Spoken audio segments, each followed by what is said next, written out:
Hi, I'm Deanna Joe, and welcome to my channel, Responsible Faith.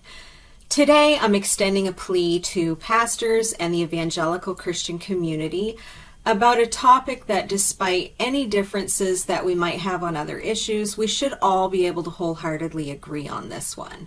And it's that adult men need to stay away from the young girls in our youth groups. And of course, it goes without saying, adults need to stay away from pursuing any children or minors in any situation. But for some reason, it appears in the evangelical community that the lines seem to get blurred when it comes to adult men pursuing teen girls. And so that's mainly what I'm addressing in this video today. And so I want to just really emphasize that underage girls are not part of the dating pool for grown men in churches. And I know that most parishioners understand this, along with all the reasons that minors need to be protected and cannot legally consent. But still, it seems like I hear story after story of adult men pursuing adolescent and teen girls in churches with nothing being said or done about it. And, I recently heard about a situation where a 35-year-old man pursued a 13-year-old girl, and he assaulted her. And when it came out, some of the saints defended him.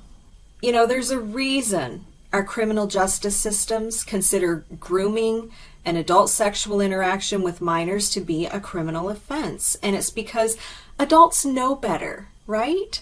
Like, adults have more life experience, they've developed perception and sometimes methods of manipulation and persuasion, and adults can easily calculate the consequences of their actions. Minors cannot, which is what makes them so vulnerable, and that is the reason that minors cannot consent legally. And so I've seen when these situations are made public in churches, predators, their families, saints, and even pastors will sometimes defend the abuse. And churches need to stop doing this. It's gross. And I don't care how early the victim physically developed, or if maybe you think that the predator was a victim of demonic possession, or maybe that you think the victim's parents were too permissive and that they didn't watch them closely enough, or if you think maybe she dressed a certain way, or she had, maybe she was too friendly. Abuse is never the fault of boobs or demons or parents with poor judgment, or a child's outgoing personality or lack of boundaries, or at the very least underdeveloped healthy boundaries.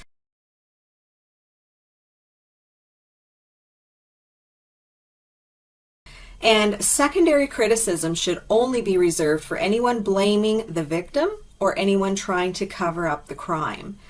It shouldn't be reserved for a minor victim. And when you defend predatory behavior, you expose yourself as an unsafe person.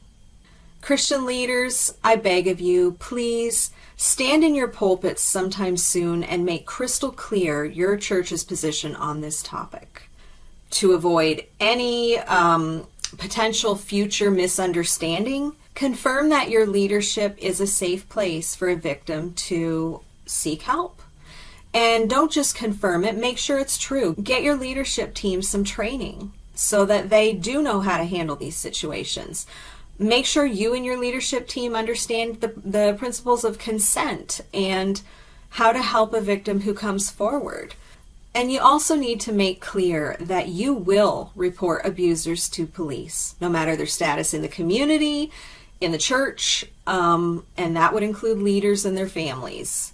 And this messaging is so important for victims to hear, as well as serves as a warning for anyone inclined toward predatory behavior in your congregation. You don't know what's already happening in your church. And your words could prompt a victim to have the courage they need to reach out for help. And when they do reach out, please do not weaponize the concept of forgiveness to manipulate and shame them into bypassing proper healing and processing of their abuse. And also don't use forgiveness as a safe harbor to shield predator from accountability for their actions.